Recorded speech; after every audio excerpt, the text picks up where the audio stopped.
Michigan Representative, great to see you. The purpose of these recommendations, is this something that it was felt by the committee you believe that DOJ would not consider without those recommendations? Well, Merry Christmas. Let me start there. I believe that the committee was trying to make very specific recommendations as it reviewed all of the facts after 18 months. Remember, it's still up to the Justice Department to determine what they are going to pursue. But there really was evidence of a number of very concerning things. We are a nation of laws. The rule of law matters here. And this is a man who continues to violate the law, as we've seen in a number of other incidences, even in terms of documents that are very highly confidential and owned by this government. And I think it's important for the Justice Department to pursue what the facts are in this case and make the final determination.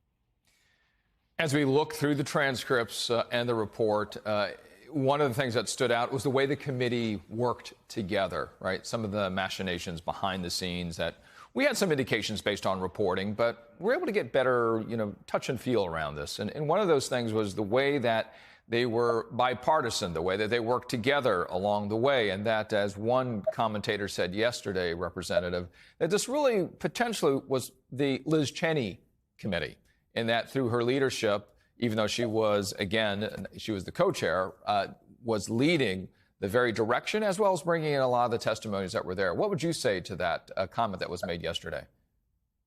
First of all, I have known Liz Cheney for many years. And while we do not agree on political policy at times or policy issues, I have nothing but the greatest of respect for her.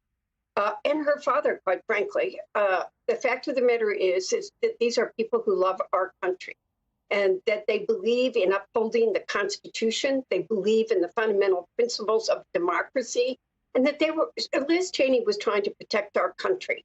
I'm not old, but I'm seasoned. I was there in 2000. I was very close to the Gores.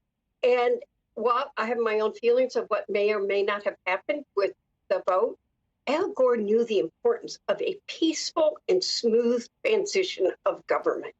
And I think Liz Cheney worked very hard with the chair of the committee, Benny Thompson, to get the facts, that she loved this country and that in the end, our democracy is what mattered the most. And we have to recognize that people are really, I was even listening to some of the earlier broadcasts on today's MSNBC, they're trying to undermine people's basic confidence in institutions, in our democracy. And we cannot allow that to happen. I think she played a very critical role, but I think every member of that committee played.